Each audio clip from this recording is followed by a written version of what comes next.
there, and welcome to Moms with a Mic. I'm Marissa Bagg, my lovely sister Julia Bagg, also here on this live chat. And today we're talking about something that all parents have in mind right now, what's going to happen as we approach the beginning of this school year. We're going to have a pediatric infectious disease specialist joining us in just a couple of seconds so that he can answer any questions that you have about sending your kids back into the learning realm, no matter how that's going to be, right, Jules?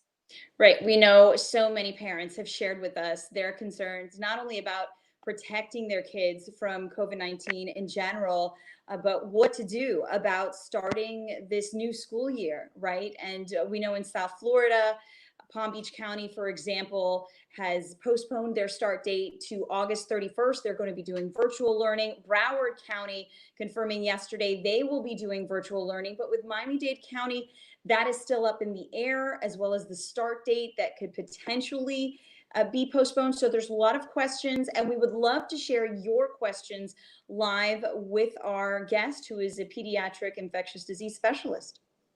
Yeah, and so if you want to ask those questions, feel free to throw them in at any time. We'll be able to see them and be able to ask them immediately as this conversation develops. So we want to go ahead and introduce our expert here today, our pediatric infectious disease specialist, Chad Sanborn. Chad, let's go ahead and bring you into the conversation, doctor. First of all, thank you so much for being with us today. Great. Thank you very much for having me. I'm excited. Thanks. Yeah, we're definitely glad to have you. First, just let's start off with what you think parents need to know today, with so much that is on their shoulders really in trying to protect their kids. What are kind of the first bits of information that you'd want to share with them? Sure. You're not alone in having to make hard decisions in the upcoming months, weeks with your family. Myself, my wife are both parents too, and trying to decide what was going to happen with our children in the coming school year was a topic of debate and not an easily decidable thing, certainly. We live in Broward. There was going to be online learning for our public schools. So our decision was made for us, I suppose. But, I think from a medical specialist standpoint, what we're seeing is that most of the children who get coronavirus infection are not very sick, which is important to remember. So, you hear a lot about hospitalizations and unfortunate deaths in the adult population, and even some of the younger adult population. In children, we're not seeing those nearly the same numbers, which is great. That being said, yes, our kids are susceptible. Even though they may get it less likely than an adult might, they still certainly can get infection. So, you have to know your child if they're particularly rambunctious and maybe it's going to be touching everything and be out and not be able to follow rules so well. Maybe that's not a great person to be in an environment where they can have multiple opportunities for getting sick, or if there's an underlying immune condition or problem, that may also impact your decision in deciding when to go back to school and when school's open. And Dr. Sanborn, so some of the things that people have been wondering, some questions, for example, a lot of moms and dads have taken their kids out of school, out of daycare. They've been home, right, these past several months. What about kids' immunity if they, suddenly go back to either a daycare or a school setting, what have you? Yeah, so their immunity should still be good. They they don't lose their immunity, I guess, from being out of school, which is a good thing. The unfortunate thing is you will see increases in other infections as well. Certainly, if there's social distancing in place, kids are wearing masks, there probably will be less common colds, pneumonias, things like that. However, we are likely to see an increase in the common stuff, not just coronavirus in children. In the last few months in all the children's hospitals here in South Florida, for the most part, we did see a dip in admissions because there are less kids in contact with each other and less spreading of their germs from one person to another. So I wouldn't look at the population as being immune damaged or immune suppressed because they've been out of school for so long, if and when they do go back. Okay, no, so Dr. that's not... Oh, sorry, Joel, go ahead. No, so that's not something that you're concerned about, kids, the immunity level of kids in general. Not particularly. I think it will be more impactful to parents. They will say, oh my goodness, my kid's getting sick all the time now. Is something wrong with immunity? But no, you're comparing it to what was going on 2 to 3 months ago when really you were isolating to some extent and other people were as well. So you're going to see an increase in colds, sinus infections, ear infections, same as you would with maybe a little bit less than most other years, but the same as when any school year starts. In the pediatric world, in the offices and in the hospitals, we see less infections during the summertime just because kids are not in that school environment and are more separated. Go ahead, Doctor, Marissa. one of the first questions that we're seeing now pop up here in the conversation, one parent saying, has Florida started to see a decline yet? Obviously, we look at the numbers every day and it's still in that $9,000, $10,000 amount of cases range. Right. So kind of what's your answer there? Couldn't we say that there's a decline on the way? Well, hopefully that there's a decline on the way. At the moment, you look at a 7-day average is in general because sometimes you report more cases on one day than another, weekends, holidays, etc. But there may over the last 2 or 3 days or so be some sort of leveling out, at least the number of cases in Florida. I wouldn't say we're declining at this time just yet, unfortunately. But if people are social distancing, wearing masks, taking responsibility for their health, not going out when they're sick, etc., not letting their kids go out when they're sick, we should hopefully, fingers crossed, see a decline in the coming weeks. Okay, and so let's talk about what we're seeing statewide, and when it comes to schools, we know Governor Ron DeSantis has made a case that kids should return to classroom instruction. Let's go ahead and hear what he had to say about that just yesterday. While the risks to students from in-person learning are low, the cost of keeping schools closed are enormous. I believe we owe every Florida parent a choice to send your child back to school for in-person instruction or to opt to maintain distance learning.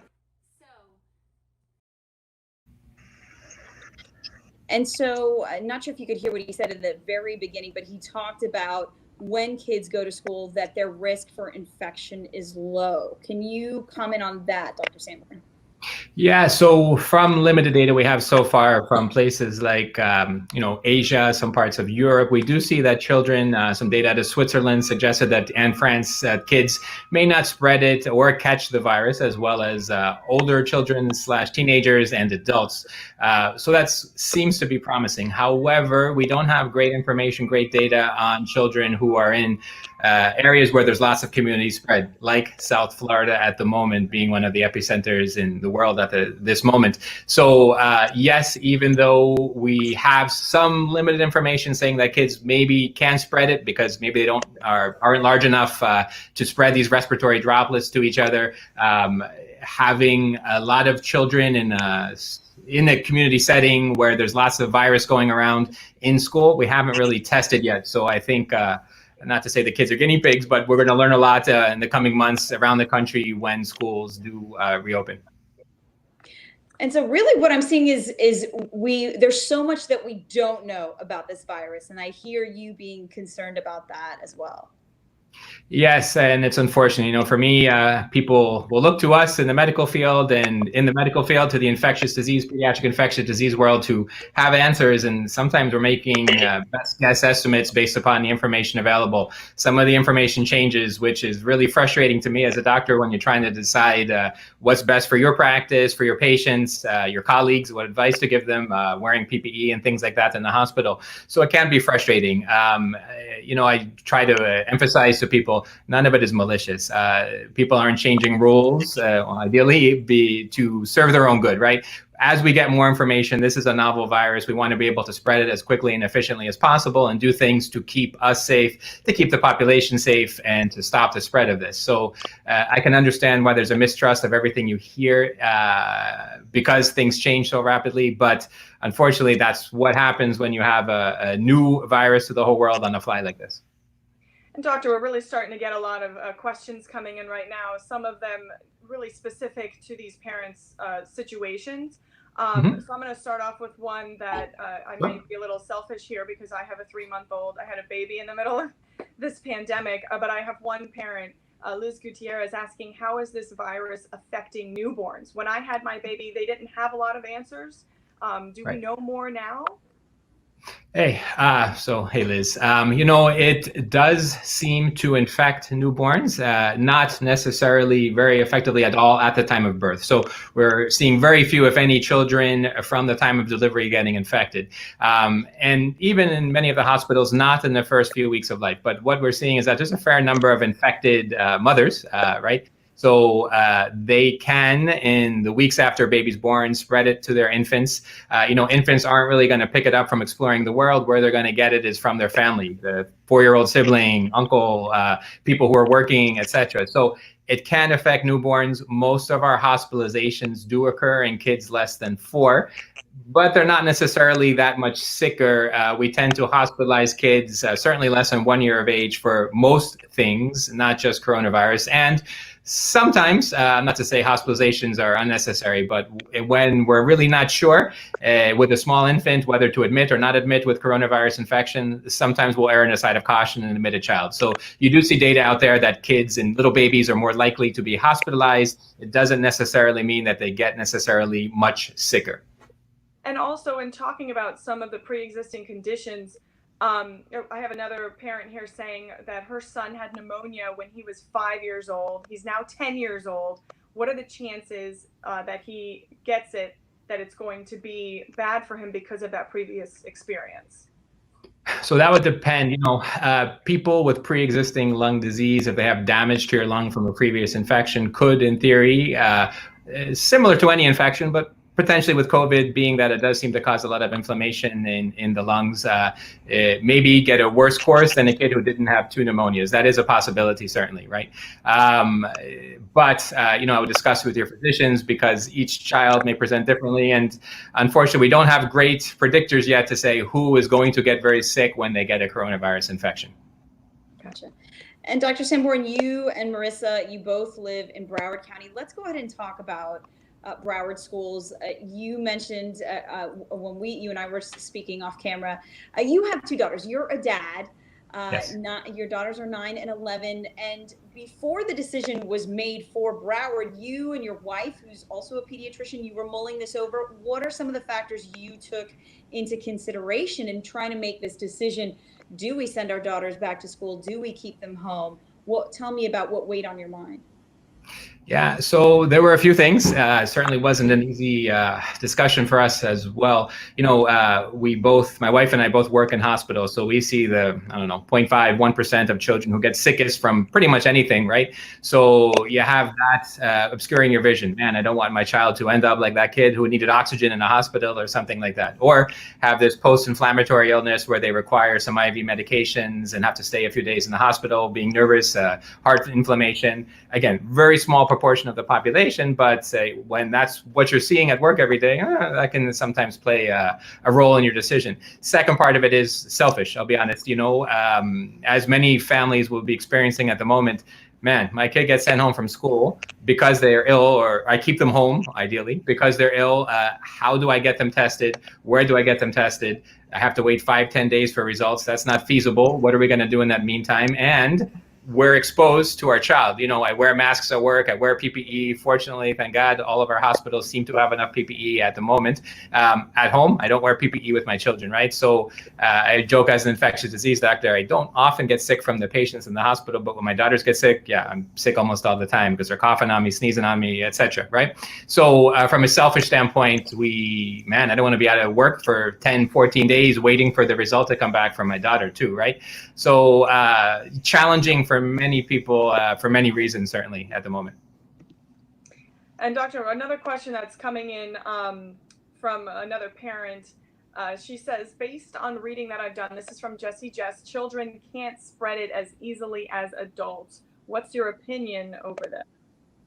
Yeah, we do think that children aren't as efficient, especially small children less than 10, at spreading this to adults, which is Again, we don't have a whole lot of data to support that, but that seems to be the case at the moment, which is great. The concern is, you give enough opportunities, even if the rate is less, well, then you could still spread it to other people, right? So, if I'm a 20% foul shooter and I shoot 100 shots, I'm going to probably hit more shots than a 50% foul shooter who shoots 5 shots, right?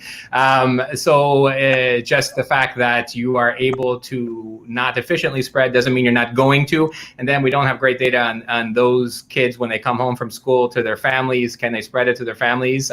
Unfortunately, we think that is a possibility. Like I just mentioned, we don't do social distancing for the most part, at least in my household. I would imagine most households are the same. We don't wear PPE in the household for the most part, so I think that is another factor we have to play in. We don't have much information on a community where there is lots of community spread like we have here in South Florida. What happens with those students when they go back to school? We don't really have great information at the moment. Yeah, and I know also, Dr. Sanborn, even though we've been talking about how kids may not spread this as easily as adults, one thing that is a big concern is the community level, right? The community saturation so if so many, even though kids don't spread it as well or as frequently, just the amount of positivity that we have in our community makes things riskier. Can you talk about that? Yeah, so it's difficult when you have lots of virus in the community because imagine a world where the kids don't get it at school, which I know the data seems to suggest that, but I find that maybe that will be tested and we might find some different information when we see actually kids can spread it pretty well, right? That would seem to make intuitive sense at least. We'll see.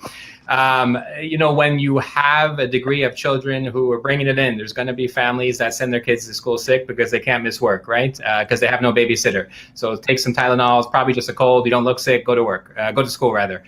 You're going to have that going on. And then when a child does get sick and, either the school sends them home or you're doing the responsible thing and keeping your kid home, how long do you keep them home for? So there's guidelines the CDC has set up for us, but you're looking at 10, 14 days away from school when your child gets potentially a common cold, and being able to distinguish one from the other is very difficult at the moment when you have such community spread. You have a backlog of tests, you have a long wait at testing centers to get tested. So these are problems. You can't trace cases when someone's infected. These are all problems that are not ideal to see what happens, in my opinion, when you have such degree of community spread at the moment. Gotcha. And so let's talk more about Broward, right? Because of course, just yesterday we heard Superintendent Robert Runcie talking about this. We know that for Broward's starting off 100% distance learning. Let's take a listen to what the superintendent had to say about that just yesterday. We will be nimble in our ability to shift to one of the other learning models when COVID-19 cases and infection rates have lowered to what our health officials consider to be a safe level. So the superintendent, they're talking about a return to campus when our health officials decide that community infection rates are at a safe level. Dr. Sanborn, what in your eyes is a safe level of community infection for kids to go back to school? Excellent question and hard question to answer. Certainly less, I'll take the easy way out, less than it is now. Ideally less than 10% community transmission would be a first step potentially, right? I think at the moment, all the hospitals are being taxed. So for instance, if someone said, let's open up New York City public schools when New York City was experiencing their rush, that probably would have sounded kind of foolish at the time. To do that now when we don't know what's going to happen next week, forget about a month from now in terms of our hospital admissions, mortality in the hospitals is a little bit tricky because if, and some will, children get the virus, bring it back to their families, well, there's going to be adults who get sick from this too, and they are a higher risk group than children, and they will potentially be hospitalized for this. That's a problem. Being able to have enough tests, being able to have enough tracers, being able to get tests in a timely manner. None of these are, unfortunately, things that are occurring here in South Florida at the moment, and other parts of the country, testing is backlogged at most of the national reference labs as well, just because there's so many people, there's multiple outbreaks across the US, people getting tests done. So like I said before, your kid comes out sick with a cold, you can get a COVID test, but right now, end of July 2020, we don't have a way reliably of getting them a result in even 2 to 3 days, right? We're seeing delays in that. So I think that makes it very difficult at this point in time, unless until that resolves, to be able to say it's safe and safer and more manageable to have children be back at school, in my opinion. And Dr. Sanborn, another question that we've heard from parents in recent days is concerns over personal protective equipment. Is there enough to go around at a school location? Is there enough for teachers, all the staff? If a kid comes in without a mask, is there enough for everybody to keep them protected? I mean, at this point, you would say, I imagine at any point when they open schools, that they would have to be wearing PPE for it to be safe? So, my answer, I hope there's enough. Certainly they won't need the same degree of PPE as they would in a hospital, which dealing with coronavirus infected patients. But at the same time, there will be kids with coronavirus infection who are asymptomatic in the classroom, right? There'll be kids with minimal symptoms, it's allergies, right? But maybe that's coronavirus. So they will be exposed. So I think public health authorities are still trying to determine what kind of PPE will be available to teachers, counselors, school nurses, things like that. My sincere hope is schools don't open until that can be in place. I know a lot of private schools are working diligently on ensuring distancing in between children, changing group times of cafeteria, recess, things like that.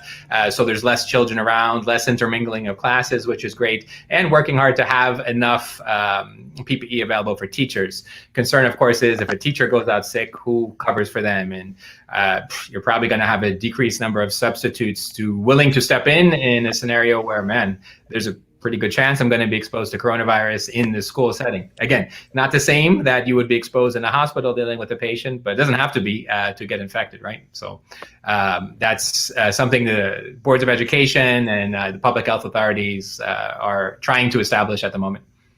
And thank you for speaking to private schools. We had a parent asking about that, and we know that they're taking as many precautions as they possibly can to keep those kids separated, keep kids out of the cafeteria, things like that. I have another parent here, Dahlia Diaz, asking, again, her child apparently with a pre-existing condition. She says, my daughter is asthmatic. She is, however, controlled on medication.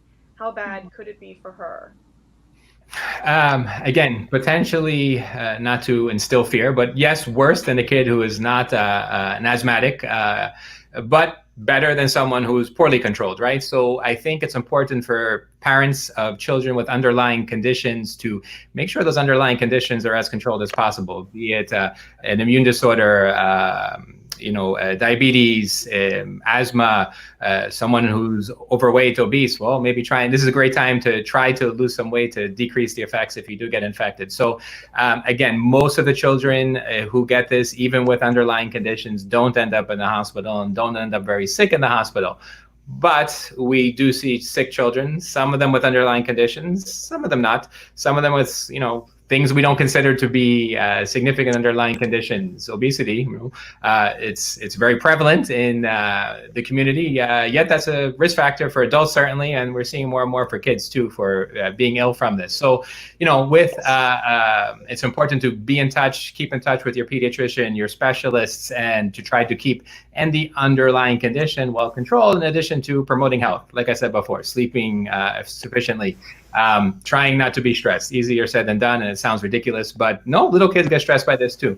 Man, I can't be around my friends. This is weird. Why are mommy and daddy wearing a mask all the time? Why can't I go out to the pool like I used to before? So, we do know that children as well who experience stress, who don't sleep well, don't eat well, yeah, you're going to increase your chance of getting sick too. So it sounds ridiculous and sounds silly and simplistic, but no, these are things that families can do to try to keep their family as healthy as possible when you have large amounts of an infection going around in the community like this.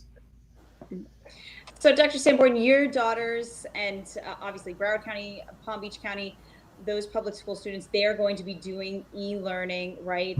We know that that's going to start out that 100% for both counties. We're still waiting to hear what that will be like for Miami-Dade County public school students. And in fact, the superintendent, he set out some criteria for what needs to happen and met just yesterday with the Lieutenant Governor, Jeanette Nunez, representatives from FEMA and the CDC. Let's go ahead and take a listen to the latest information from him. We're still excessively high with a positivity rate of about 20%. When the recommended rate to fully reopen schools is 10% is something that we need to consider. So he mentioned, Dr. Sanborn, that a 10% rate, which is what he wants the community when it comes to positivity. He's aiming for that 10% positivity rate, want to get under that before opening schools. Why is that level so important? Can you talk about that? Yeah, so I think that's, you have to draw the line somewhere, I suppose, but potentially under 10%, you'll be able to, for lack of a better term, get a handle on what's going on, meaning less chance of flooding hospitals with patients because there's less of virus going around, a better ability to contact trace, like we're talking about, better ability to get a quicker test result, particularly if labs are able to do testing locally as opposed to sending some of these national labs, who knows, So that's a number. I wasn't privy to those discussions, but I'm sure that, doctors, public health, epidemiologists, government officials came up with, but having a decreased number and, significant decrease from where we are at the moment is going to be a good step to see, listen, this is something that, yes, we have to be prepared for, but it's more manageable than numbers 15, 20%, where it's very difficult to keep track and be able to manage those kinds of numbers. And Doctor, kind of focusing now more on the family and what's going on in the home, how should we be talking to our children about this? My daughter's 2.5, and she says, oh, that person's sick. Oh, he must not be feeling well, when she sees somebody with a mask. My husband tries to talk to her about the pandemic, and it really hits me in a funny way when I see her say that's because of the pandemic at 2.5. So it's amazing what some kids can understand at such a young age, but I know so many more people out there obviously have elementary school kids, middle school kids. How should we be talking to them about what's going on and to try to quell some of those fears and some of that stress that you were talking about? Sure. Certainly even in my own household, my daughters are 9 and 11, so they have a somewhat of an understanding of what's going on, but you have to know your child's developmental level and the ways they respond to information. So certainly discussing it with them is important, to explain why people are wearing masks, why you can't have a play date with so-and-so, why you can't be at school. These are very stressful things that change a whole world for a child, certainly, right? Another part we don't think about is discussions that you may have. My daughter's banned my wife and I from talking about what happens at work. Well, fine. That's probably a good thing for them and maybe for us, right? Because they don't want to hear it. But we're watching the news. They come by, they see it, and they see people with grim faces, clowns like me on Facebook and things like that, talking about things. Man, this is serious. Why is everyone corona? One of my daughters wrote a poem saying how her summer was ruined because of this coronavirus. It's true, so you have to validate their concerns. At the same time, you want to try to talk to kids in a way that's not threatening, that's not scaring them. At the same time, these children are a reflection of who we are, right? If a parent is super stressed out, not sleeping well, not eating well because they're very concerned about this, very low chance that their kid's going to be very fine and no problem at all dealing with pandemic, if you will, right? So not to say minimizing it to your children and not being truthful to them, but maybe trying to explain it in ways, explain this is what we're going to do to keep our family safe. Yes, maybe you can see abuela, you can see grandma as much as you would have before, because we want to try to keep grandma from getting sick, because some people her age do get sick from this, right? So it's challenging. You have to kind of know your child and speak to them in ways not threatening, yet at the same time reinforcing things to do. Keep your mask on, it's important. We don't want to get sick and have to take cold medicine, things like that, right? Sure. And Doctor, you mentioned this before about the stress of the kids. I've noticed this in my son, and another mom was telling me about this, about her toddler child just getting more clingy because we were all they've been around in the past several months. I had to pull my son from daycare, and just noticing how anyone out in public, even socially distanced, which of course is limited, he doesn't even want me to put him down. So just asking about that, is that like a stress thing because of the pandemic, or how should we handle that? Yes. So the children will manifest stress in different ways. They may eat less. They may eat more. They may act out. They may be more clingy, right? They may be reflecting the stress we bring home. If I have a bad day at work, I know that my daughters are going to act differently than when I'm happy, smiling, laughing when I come home, right? Same thing with everyone in general. Also, there's this new X factor, right? We're home more often. I hear the same thing with dogs and cats, right? They're getting spoiled by us being home so much. So many people are home more often, and the children maybe doesn't know how to react to that. They're surprised by that. And you expect that to be happy, joyous time for all the kids, but sometimes it's not. That's a change from their routine. Daddy's usually at work. Why is he home now? What's going on? This is weird, right? So it's important for us to, as adults, to not read too much into some of the children's reactions to this. But yes, likely these kids are experiencing stress. Again, hearing conversations that we have, hearing conversations on the phone, knowing that their whole world is different from where it was before, and even surprised what they hear, tidbits on the news, on TV, things like that commercials for pretty much every type of industry has some element of social distancing or coronavirus topic in it these days. So even if you try to shield your child, they're probably going to be exposed to a talk of coronavirus in some way. And having a talk with them to say what their thoughts are about it, what they know about it, would be probably a good first step. I want to go ahead and pull up another question. This comes to us from Ashley Jones, asking which of the three of us is sending our kids back to school. And Ashley, that's a very good question that, holding us accountable. And Dr. Sanborn, that question's been answered for you, but if you want to go ahead and talk about that. Sure. We hadn't made it a final decision, to be honest with you. So I'll be honest, I was probably leaning towards no before the decision was made for me. My wife, the same thing. Not a knock on public school systems, but just wondering, in a big middle school, a big elementary school, or medium-sized elementary school, how can you ensure social distancing? Can you ensure enough time apart from other children in small confined environments, and not knowing which way things were happening in the community, seeing the numbers increasing. Probably I was leaning towards no, to be honest with you, with my own children. I'll be honest, I am not very scared of them necessarily getting very sick from this, but I approach it with bias eyes, I suppose, because I do see the kids, and almost exclusively the kids who do get sick from it and have to come to the hospital. That being said, if they were to contract coronavirus, I wouldn't necessarily lose sleep and be running into the emergency room right away or anything like that. I think likely they would be fine. But then there's I'll be honest, selfish factors. Man, if they get coronavirus, they give it to me, I'm out of work, my partners have to cover for me, it's difficult. Do I do telemedicine all from home? Factors that were challenging for us to decide. Sure. How about you, Marissa? You want to answer that question? Are you sending Ellie back to school? Sure. I would love to, because I know she really misses school. She misses her friends. I mean, she's been going, we've been sending her to daycare since she was about 1.5 years old, and has come right up to us and says, I miss school. And we're like, okay, what do you miss about school? And she says, well, I miss this particular friend. I miss my teacher. So, my husband and I have definitely gone back and forth about this issue several times. But I think the fact that we have a newborn at home, at least for me, has essentially been the deciding factor that, I want to protect both of my kids, but especially having a newborn. I just thought it wasn't worth it for the summer to send her back to school. Although, my husband has been more, maybe we should, she would be, unlikely to get it. And if she did get it, she'd probably handle it okay.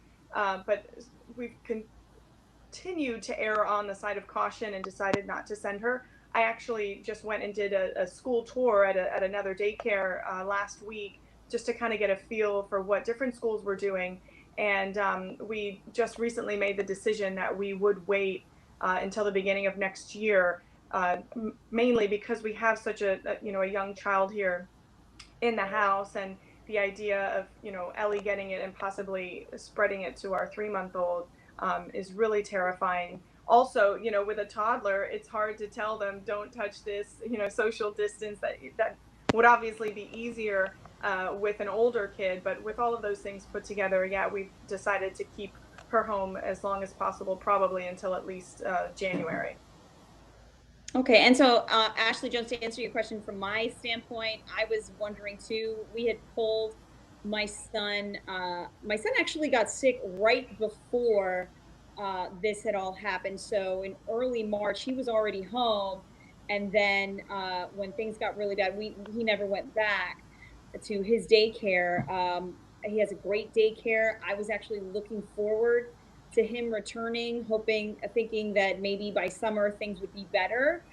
And certainly that's a decision we've had to postpone. We are not sending my 2-year-old son back to daycare at this point. We're not sure when we will feel comfortable enough for that, but also, kind of following and seeing what the public schools are doing as well, to kind of take cues from there. Plus, of course, weigh-ins from my mother and my mother-in-law, who are definitely wanting to keep their grandson and their grandchildren, so Marissa's kids too, home at this point. So definitely great question. And I also want to share another good question that just came up. So Ashley, thank you. I hope that certainly helped. Somebody was asking a question about swimming lessons. That's something that we have not spoken about. So this comes from Jennifer Sanchez Moreno. How risky is doing swim lessons in an indoor pool? Is just one instructor and our 2 kids for 20 minutes? Dr. Sanborn, I've been anxious to get my son to do swimming lessons again, but we've been holding off. Share your thoughts on this. Sure. I think the key with that is one instructor and just your 2 children, right? So that's going to be the important factors there. So yes, indoors, higher risk than outdoors potentially, but that's more of a risk when there's multiple people there at the same time. If there's a limited amount of people there, and there is a thought that chlorine will be able to deactivate the virus to some extent as well in the pool. So probably not a very high risk encounter, I would say. Again, limiting the number of students with the teacher is the important part about that particular scenario. And doctor, we've heard so much about the effort to find a vaccine around the world, obviously not just here in the United States.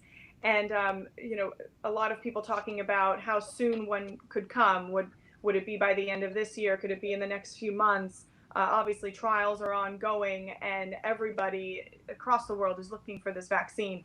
But I'm curious, the timeline, let's say there is a vaccine identified by the end of the year. What really would you say is the soonest that could actually get out to the community, get to our kids, and be at a level that you would feel comfortable with, life going back to what we're more familiar with, like sending our kids to school, maybe people going back into the offices, and reopening, because I think it's a little unclear when we talk about a vaccine and finding one. Okay, well, actually putting that in practice and getting that out to the community, I think those are really 2 different things. And look, we had a question from a parent. Can you comment on the timeline for a vaccine candidate from children? Thank you so much for sharing that, Jennifer. So yeah, doctor, what are your thoughts on that? Yeah, an excellent question, Jennifer, that, we're asking ourselves. So the good thing is that multiple countries are working and there's multiple groups. There's Oxford in England. There's, groups in the US that are trying to develop vaccines. There's different types of vaccines. One may work better than another. So I think best case scenario, one gets developed, is proven to be safe, maybe by the end of the year. But that doesn't mean everybody's good to go right after that. It's a matter of distribution, right? So you have to be able to produce enough of vaccine or vaccines, depending upon what other countries do, for the majority of the population in every country in the world. That's a lot of doses of vaccine, to the extent that I don't know that's ever been done in a quick turnaround time like we're hoping for here with this particular virus, right? So there's the issue of making enough, even syringes, glass to hold the vaccine bottles. Will there be enough of that to vaccinate 8 billion people in the world? I don't know. When it does come out, there's going to be maybe some discussion with public health authorities. Who gets it first? Is it, paramedics, police officers, fire department workers, hospital workers? I don't know. There's promising data on adults and in monkeys on the vaccine potentially being protective. I am not aware of great data in children just yet. Obviously, I think there will be a vaccine that should be safe and effective in children, certainly. So I think there's this potential misconception that when the vaccine comes out, everyone's going to get it that week and be able to be good to go and be back to normal. No, it's going to take a long time to be able to deliver it to that many people in every country. And then you get the portion of people who, man, this is a pretty new vaccine. I don't want my kid to get it, or I don't want to get it. Let's see what happens to the other people first, right? So there's going to be some people who are going to not want the vaccine right away. I hear that every day in the hospitals. People, I don't want it when it first comes out. You're going to give it to yourself, right? And these are from respected colleagues. And I can understand that, I suppose, to some extent. So I think it's not necessarily the quick, rapid cure-all that we think it may be. It may be more of a drawn-out, contentious process, unfortunately, even when the vaccines are available. And Doctor, let's talk about schools again for a moment, because right now, the Florida Educators Association have filed a lawsuit. Let's talk about, teachers are actually filing a lawsuit against the governor, against the state commissioner of education, and even against the Miami-Dade County mayor, Carlos Jimenez, over the state's order when it comes to reopening schools. And that suit, we'll show you some of the language from that suit, which says children are at risk of contracting and spreading the virus and of developing severe illness resulting in death. Also going on to say it's impossible to comply with CDC guidelines on physical distancing, hygiene, and sanitation if schools are operating at full capacity. So clearly, and South Florida teachers are involved in this as well, teachers all across the state of Florida. What are your thoughts on what they're saying here and the risks that they're concerned about? Yeah, it's difficult to make big generalizations even within one state, right? The rates here in Florida are driven largely at this point in time by Miami-Dade, Broward, Palm Beach counties, right? So the situation here may be different than, I'll be honest, I can't say I'm an expert in what's going on in the Panhandle, for instance, or Northern Florida, right? So I think there is a difference in communities. There may be some towns, and we do know this, that there's some areas within counties that seem to be affected more than others. So it's very difficult to say everybody has to act the same way and open the same way, or close the same way, when there's such a variety of what communities are experiencing, right? We think that coronavirus is not going to affect children or very severely, which is generally true. And we think there may be decreased risk to spread to teachers, which is also probably generally true. But that's two very different scenarios where there's very little community spread, 2% community spread versus 25% community spread, right? Those two schools, even with that knowledge that kids don't get it as much, kids don't spread as much, I can almost guarantee you're going to get very different outcomes in those two communities, right? If everything is exactly the same. So I can understand the teachers' caution and the teachers' concerns about that, because really it's hard to make a protocol that fits everybody equally in every community, right? All right. Well, thank you, Dr. Sanborn, for your time. We're going to start wrapping up here, but first, I just want to ask some final thoughts. Is there anything else that's been swirling around in your head that you've been hoping that somebody would ask about that you think parents need to know? Yeah, so I think it's important that people remember not to be scared and live your day every day in fear of this virus. Yes, it can be bad. And yes, there are adults who get very sick from it and some kids who get very sick from it. But, panic, I don't find very useful necessarily and doesn't promote great conversation, right? That being said, we have to take responsibility. We're in a community. Nobody lives in a vacuum. So I think it's important for people to remember, man, even if I'm not concerned about my kids or my family getting this, which some people are not, fine, you still can spread it to someone who is concerned about their kids, their family. You don't know what's going on in someone else's household. So I think it's really important for us to take responsibility for what happens with our own families, right? This is not the time to send your kid to school when they have the sniffles because, it's fine, whatever. Everybody gets cold and it's not an issue, right? So I think if we kind of look at it that, you can control maybe what goes on in your household, but you have to look out for the neighbor, for the person at the supermarket who may have an underlying condition, has to go home to an elderly parent to take care of, right? Think about them too. So that's important. I think we don't see as much of that as I would like. The second thing is, with children, as far as that goes, it's difficult challenges, and people get very heated on both sides of this about pro schools versus staying home, about wearing masks and not wearing masks. I think as healthcare providers and people in the community, we try to err on the side of caution for lots of things, right? And you don't want to find out 2 months, a month down the line, that was a bad idea, what we had done because we weren't cautious enough, right? So we tend to overshoot sometimes. And then lastly, for parents of children, again, even kids with underlying conditions, most of them do get mild illness from this. I think we're going to learn a lot as, people go back to work, colleges, schools, things like that.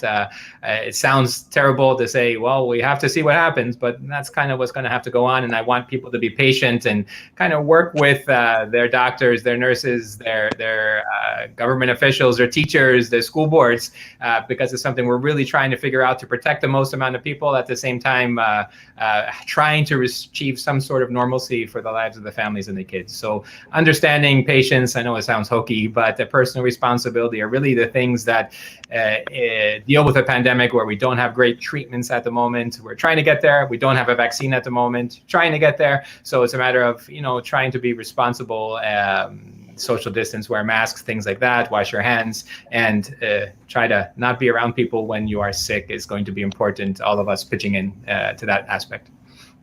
Well, Doctor, we know that your time is incredibly valuable. We appreciate you spending so much of your morning with us. I know we're getting a lot of feedback from people right now. So appreciative of you being able to answer their questions and really give us some sense of calm and peace through all of this. Sometimes just hearing it straight from someone like you is so important. So want to say thank you so much for your time and your expertise and spending this time with us.